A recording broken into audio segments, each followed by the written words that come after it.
Hey, I'm Megan. I'm Colin. And we are the hosts of Pet Sitter Confessional, an open and honest discussion about life as a pet sitter. We appreciate you listening today and joining us on today's show. We also want to thank our sponsor, Pet Sitters Associates, and our Patreon people for supporting today's show. Our Patreons are a cool group of listeners who have found value in the show, who enjoy listening to the episodes week after week and want to continue to keep it going and to support it. If that sounds like you can go to petsitterconfessional.com/support to see all of the ways that you can help us out. When we started hiring several years ago, we thought we wanted somebody who knew exactly how to be a pet sitter. They really didn't need a whole lot of training. They knew exactly how to scoop the litter and walk a dog and put on different leashes and harnesses. But we realized over time that those skills are trainable. Yeah, and one of the problems with trying to hire somebody with a very specific set of skills like that is you do run into the issues of they'll never do it exactly like you. And it can lead to a lot of frustrations of thinking somebody understands what you do because you're hiring based off of their skill set. And then you get them in the field doing dog walks, doing pet sits, and you realize, oh, this person doesn't do anything the way that I would do it. And you can have some clashes there, and not, confrontations, and you can be disillusioned in what people are doing or how they're doing things.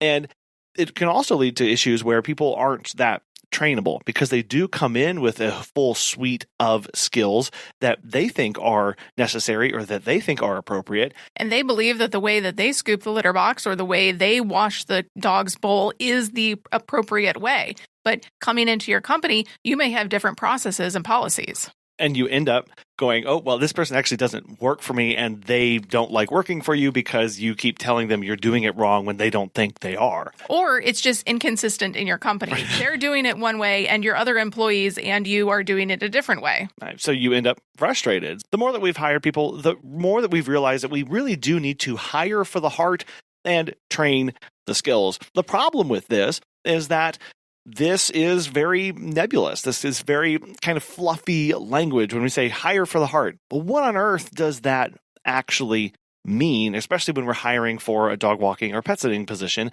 in our companies? It's what we've just been talking about being trainable, being receptive to criticism, being able to take that well, but then also being able to implement that and being open and adaptable to new ways of operating. Well, in the corporate world and the more traditional kind of jobby jobs, they would call these soft skills. These are skills that people should come prepared with, that are going to assist and aid in the implementation of the hard skills, of the actual tactical things that we're going to be training them on, the technical aspects of our job.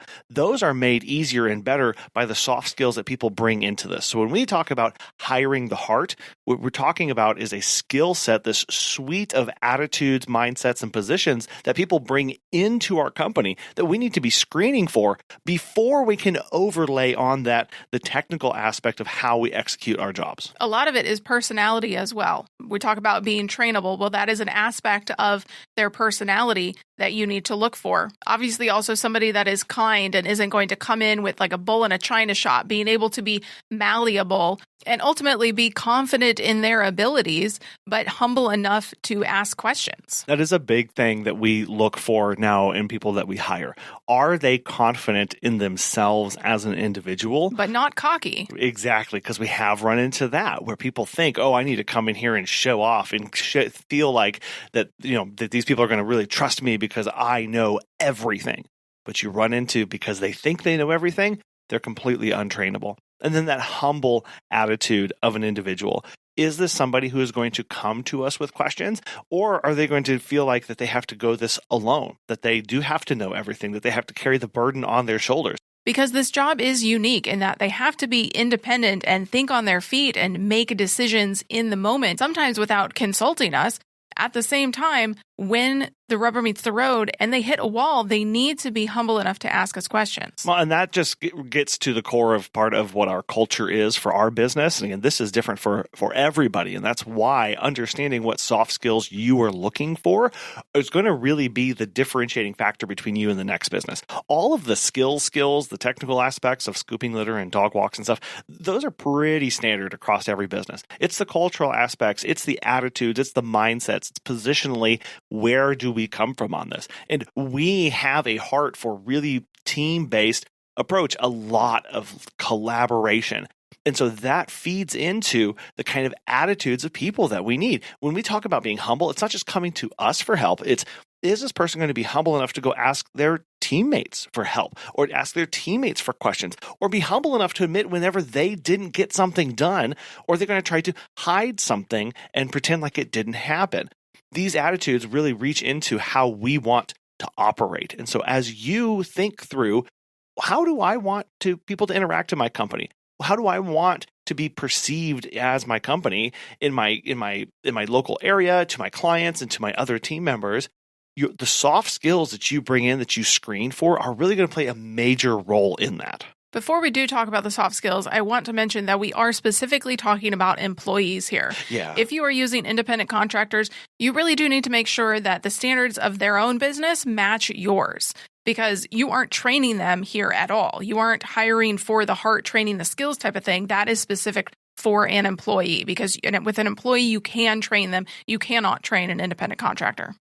And when we talk about training, again, for these soft skills, these are really hard to train as an employer. Just straight up here, is these are where most people get exceptionally frustrated with people that they bring into their company, because this is where coaching, life history, lifestyle, current mindsets all take into place, where you as the employer, you can't be a life coach, you can't be a psychologist or a psychiatric help, you can't be that for people all of the time. You can be encouraging to them, you can give tips and tricks and stuff, but it is these skills, while we call them soft skills, they are actually core and foundational. And if you don't have these, it's really, really hard to develop these as an individual. Also, with the hiring process, if you don't have a multi-stage hiring process, you really need to implement one. Our first stage is them writing questions back to us so we can see their writing skills.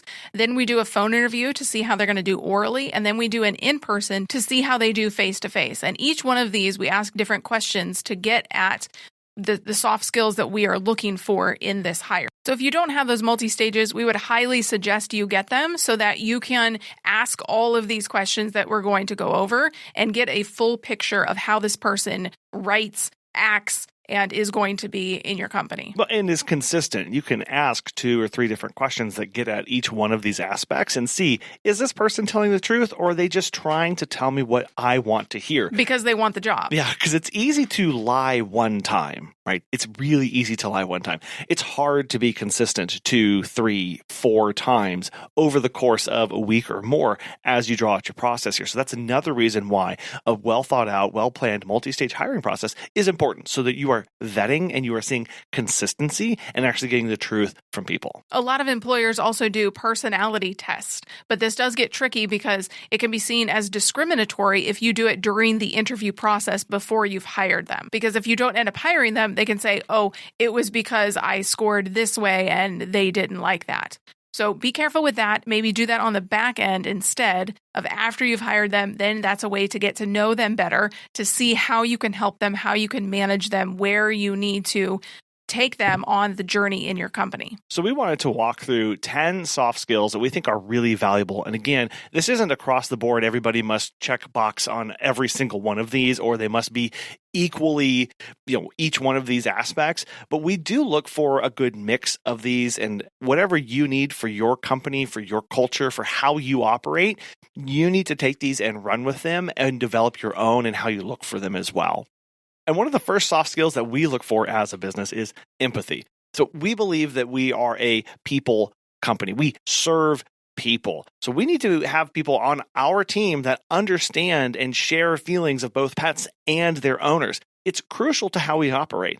Empathy helps in recognizing a pet's emotional needs and making sure that we are responding appropriately, whether it's providing comfort during a thunderstorm, or recognizing when a pet is anxious, or being able to read an individual and how they are responding to us, or the words that they're using back to us. When we are empathetic, we're able to serve people better. A possible question you could ask on the interview is, Little Bentley is the cutest puppy. He is only 10 weeks old and started potty training. You arrive and find him in his crate, and he has pooped and peed all over the pee pads and gotten it all over himself as well. What would you do?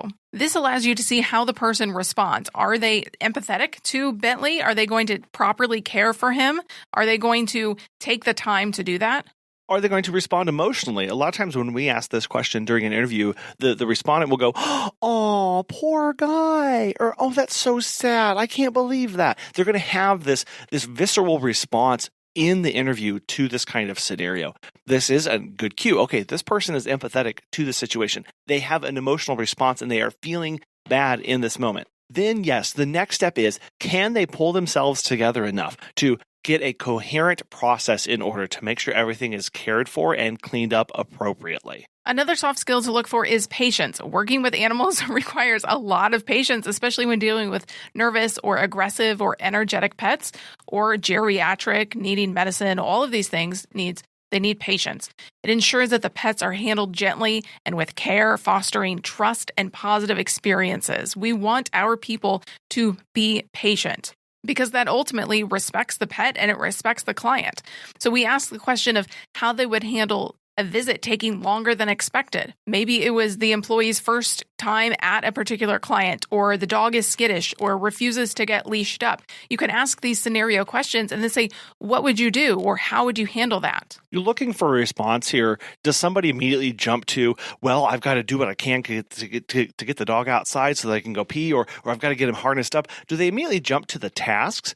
Or do they pay attention to the dog's behavior and go, well, I would make sure I'd sit down calmly and take the time needed to get this dog to start trusting me so that I wouldn't force myself on that. That kind of behavior, that kind of response does take time. Building trust, working with animals, takes a lot more time than just forcing ourselves into a situation.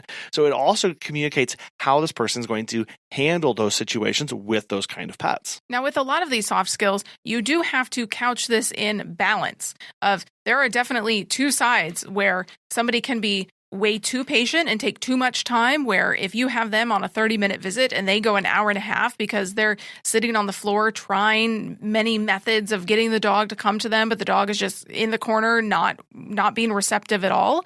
There's definitely a balance here of somebody can lean the complete opposite way. So during the interview, you have to be cognizant of, when you write your notes down, of, is this person going the complete opposite way of, maybe they won't be a good fit for my company because they have too much of a particular soft skill? Yeah, and then at the end, do I think that they are trainable or workable or adaptable in a particular way? Can I train somebody who is overly cautious or overly patient to be more time conscientious, to be more considerate of that clock ticking? Does this person have the suite of skills that would allow me to do that? If not, you need to move on if that's really important to you. I think the biggest soft skill, at least within our company, is communication. Because we are not there with them during the visit, they are independent, they're doing things alone, they're making decisions. They have to clearly communicate to us. It is vital for explaining care routines and understanding owner instructions. It ensures that the pets feel secure. This includes nonverbal communication, like body language, which is important because we are going to be interacting with these animals. Does this employee come in very tense shoulders, scrunched up face, hunched over, just kind of ready to attack? Or are they walking in broad shoulders, standing up straight, ready to approach the animal in a calm manner? What's their first reaction to? Is their first gut instinct to reach out for help? Is their first instinct to let other people know? Or is their first instinct, well, I just need to, grin and bear it and work through this? And how people communicate, that's another thing that we really work through on this. Of verbal communication skills are one thing, but we deal in almost exclusively text communication. This is text client updates, text instructions from clients. We text through Slack to our team members, letting them know how things are going. Do they communicate well in that format? And so asking a question like, how do you make a peanut butter and jelly sandwich?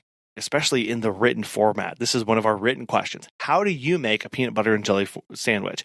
Is the person able to put together a cohesive instructions of step by step by step that makes logical sense, that is well thought out, that is well structured, that is all spelling correct, that has correct punctuation and capitalization? Is it all there? Because Megan and I know we're going to be dealing with text with this person from day one, back and forth, nonstop, and they're going to be communicating in text to the client. Are they able to do that? Or do they just respond with LOL, like we have gotten many times, because people think this is a joke or it's a trick question or we don't actually want them to answer it? Yes. Those are always fun. But again, that tells us a lot. Oh, this person is not, they're not going to take weird requests well. They're not going to take this seriously. And so we can move on from that person. So the next soft skill is adaptability, which is kind of what we were just talking about. Pet care professionals must be flexible and adaptable. If I add another visit to your route within 3 hours, are you going to freak out? Are you going to panic? Or are you going to be like, oh, okay, I know that pet. I've done that before, or bring it on. I love challenges. I love new things. You need to see how the employee is going to be in different pets in different situations. And that is hard when you're just having a phone call with them or you're just sitting across the table from them. But whether it's adjusting to a pet's mood or a changing care plan, adaptability really is key to providing that consistent and effective care. So something we like to ask is, how do you handle new situations? And this question can really stump some people of, what do you mean new situations? Or they want a little bit of clarification, but we try as much as possible to not give them a lead into this. We just make it as broad as possible and see what their answer is. Yeah, are they going to pull a time from, I like answers that come from, well, I had training, but I was at my previous job and I ran into a situation that wasn't covered and I needed to figure out how to do it. So maybe I reached out to somebody or I relied on my past experience or I just dove straight in to figure it out. And then I let my supervisor know afterwards how it went whenever they got back to me. Again, whatever your company culture is, you have to think through all of these questions, all of these scenarios and go, what do I want to hear? What do I actually want to know from somebody? Before we continue, we want to tell you about our friends at Pet Sitters Associates. As pet care professionals, your clients trust you to care for their furry family members, and that's why Pet Sitters Associates is here to help. For over 20 years, they've provided thousands of members with quality pet care insurance. Because you work in the pet care industry, you can take your career to the next level with flexible coverage options, client connections, and complete freedom in running your business. Learn why Pet Sitters Associates is the perfect fit for you and get a free quote at petsitllc.com. You can get a discount when you join by clicking Membership Pet Sitter Confessional and use the discount code Confessional when you go to checkout. Check out the benefits of membership and insurance once again at petsitllc.com. And while we're talking about new situations here, another soft skill that we think you should be looking for here is observational skills. These skills are necessary for noticing subtle changes in pet behavior, pet health, noticing changes to the layout of a client's home, or differences between what the notes say versus what they're actually seeing laid out before them. Or, again, early signs of illness, stress, discomfort, which allows them to take prompt and appropriate action. Or again, if they notice, the client's notes say that the trash bin will be to the left of the pantry, but it's not there today. Well, are they going to actually notice that or just breeze past it? Our favorite question for this one is, describe a scenario where your attention to detail stopped a mistake from happening. This question trips up a lot of people because they think we are asking about how amazing they are at attention to detail and observation. What we're actually asking here is, tell me a time where you were paying attention enough to recognize you didn't do something the right way and you were able to fix it. This gets at, again, part of our culture of humility. Is this person going to be able to tell us of a time where they legitimately made a mistake, but they caught themselves so that it didn't have an impact and it didn't progress any further? So when people are able to say, you know what, actually, I was making a sandwich because I was working at Subway and the person said they wanted turkey and I started to make it with steak and I got to the part where they were putting on the lettuce and I realized, this person actually said turkey, and I went ahead and made them a whole new sandwich and I gave it to them for free. That actually tells us a lot of what this person is willing to do and that they actually are trying their best to pay attention and do what's right for the client and what the client actually wants. Which leads right into the next soft skill of problem solving. It helps to manage unexpected situations, like a pet escaping. We never want that, but sometimes it does happen. Or a pet that exhibits unusual behavior. Are they, again, going to be paying attention to this? Are they going to be able to think clearly and say, hey, this is what I need to do. Here are the next logical steps. Really being able to assess the situation quickly and come up with a solution to ensure the safety and the well-being of the pets. We don't want somebody who is making irrational decisions that they spilled water on the floor and the pet slipped and now they're going to call the vet to take them in. We don't want somebody who does that, but somebody who is logically thinking through a problem that they need to solve, but in a quick manner, but not in an irrational manner. So we ask, what would you do if you found the client naked in the kitchen? This is a very terrifying question to a lot of people. A lot of people nervous laugh. They don't like the question. It makes them uncomfortable, but it is a situation where we have found ourselves in before. Yeah, and a lot of times they will ask the question of, you mean like the dog without a collar or like a human? It's like, no, I'm talking about the human here. What do you do? Because this is a great way to say, this is a situation where nobody who's come and sat in front of us during the in-person interview, they've never thought of this. This is completely off the radar for them as far as possibilities of things happening. So I can immediately take them and pluck them and place them down in a situation that is uncomfortable, unexpected, and they've never experienced before. And they have to think through what they would do in an unusual, new, potentially stressful situation. And we get to go, okay, yeah, absolutely. Or, the fact that you immediately called the cops or drew your concealed carry, that's a little unsure about this. Or again, you have to decide what's a good or appropriate answer for you and what you're comfortable moving forward with.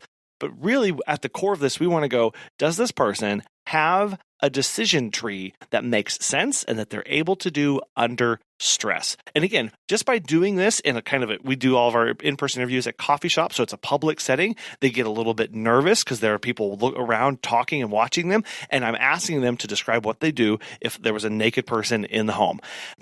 That's stressful enough for people, so you can really see how they're processing and what they're able to do in that situation. And you can pretty much extrapolate how we would do if this was actually taking place in front of them. Another big soft skill that you may consider is time management. With timed visits that we do in our own company, and you may do as well, this is incredibly important. Efficiently and effectively managing that time is essential when handling multiple clients and multiple pets. You can easily run late if you've got 5 visits back to back and you take extra 5 minutes at every visit. You don't ever get that time back. So you need to assess if somebody is going to be able to budget their time wisely within the allotted time. If it is 30 minutes, are they going to know, okay, I need 5 minutes for feeding and 15 minutes for walking and 5 minutes for cool down cuddle time, or whatever the ratio is that you have set for your company? Is this potential employee going to be able to manage that time well? A question that we ask to get at this is, how do you work alone and still stay on task? Or another way is, if you have 12 tasks to get done in a day, how do you prioritize them? Or how do you get them all done? Again, intentionally broad and vague, because again, we are trying to hire people who don't have or might not have all of the extensive pet care skills and knowledge. So we do tend to stay away from pet care specific scenarios and direct questions, because all that's going to come later. But here we're just saying, okay, you're working alone and you've got a lot of tasks to do. What do you do personally to stay on task? And if somebody goes, well, I just kind of keep it in my head and kind of work through it. It's like, that's actually not a good answer, right? I want to hear somebody who goes, well, I make a lot of lists, or I'm going to write down, or they may know that in a previous discussion earlier in the interview where I mentioned something about software. So if they can pull that in here and go, well, I would look to the software to see what I'm supposed to do and make sure that I check those off as I work along, going, okay, this person is paying attention during the conversation, they're looping it in, and they're implementing it now, this new information into this scenario, and able to put it all together. One of the biggest frustrations of hiring employees is, are they going to show up or not? So one of the soft skills of reliability is important. Pet owners need to trust that their pet care professional is going to be dependable and consistent and going to show up when they say they will. You want that as the boss and the manager as well. Reliability really builds that trust with the clients, knowing that their pets are in safe and capable hands.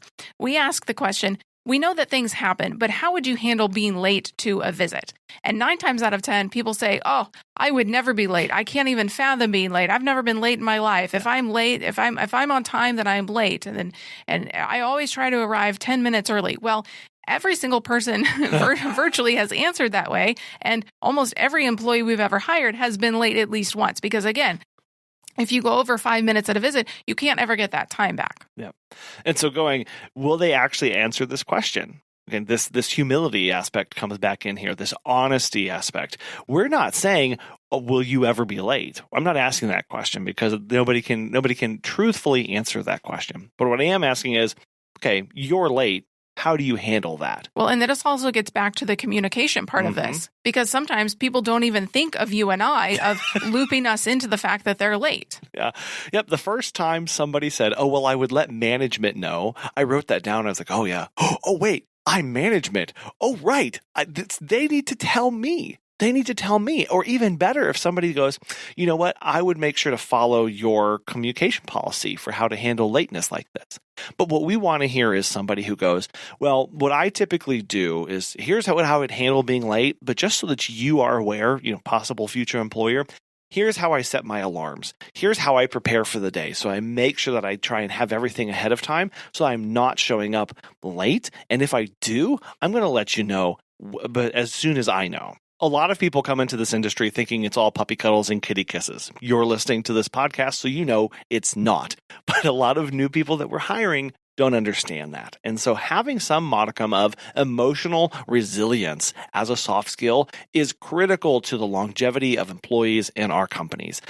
Pet care, as we all know, is emotionally demanding, especially when dealing with the loss of a pet or handling animals in distress or feeling rushed, or now all of a sudden we are late to a visit because we were stuck at the light and we haven't eaten yet and we're still worked up because the previous day we had a family member, whatever that is.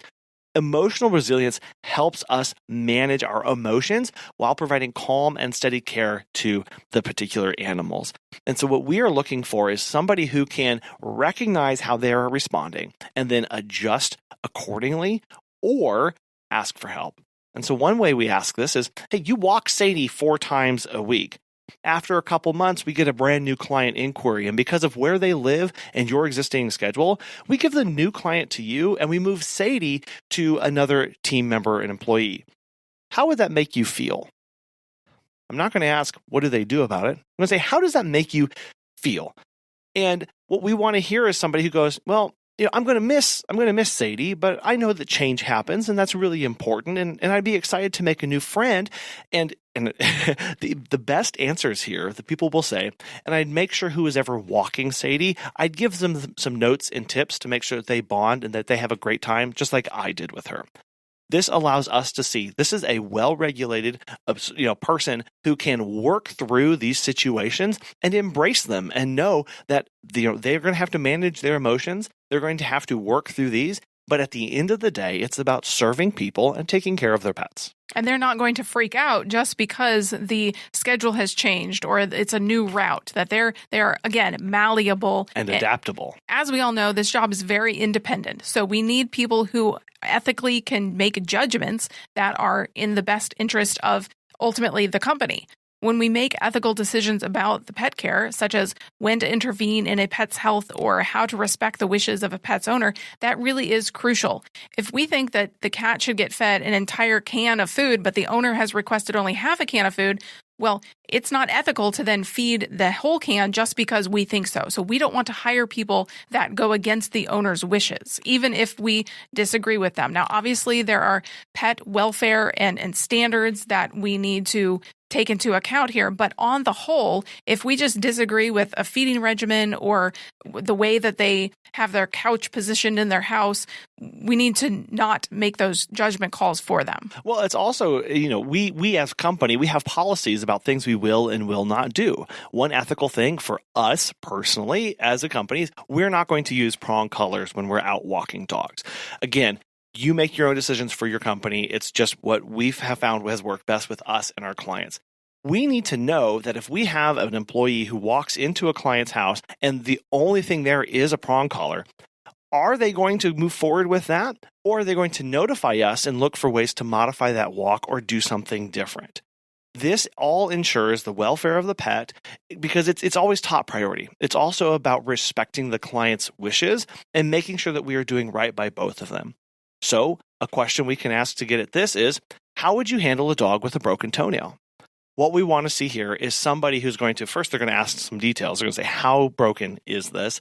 Do I have supplies on me? And then they're going to say, well, I'm going to assess the situation, and then I'm going to notify you so that I can take this dog to the vet, because I think that's really important. Again, this is an ethical decision. Do we take the dog to the vet immediately? Do we contact the client and see what their wishes are? Or do we leave them by themselves and go on and about our day? How that person responds is going to tell you a lot about how they perceive and how much they value the client's decision and the client's input, as well as your oversight in this situation. And the best part about this is that you, as the company owner and founder and director, you get to decide what's a good answer to you. Across all of these questions, across all of these soft skills, what's going to be the best fit for how you're operating, who you're serving, and what you want to be known for. That's what we mean when we say, hire the heart, train the skills. Hire the people that are going to be able to be trainable to the degree that you need for your business, and make sure that it all fits together. We think that these are the most important soft skills that you need to hire for. But if you have others that you think are important, you can let us know by email at petsitterconfessional@gmail.com or give us a phone call at 636-364-8260. Thank you very much for taking your most valuable asset, your time, and listening to this today. We appreciate you. We also want to thank Pet Sitters Associates, and we will talk with you next time. Bye.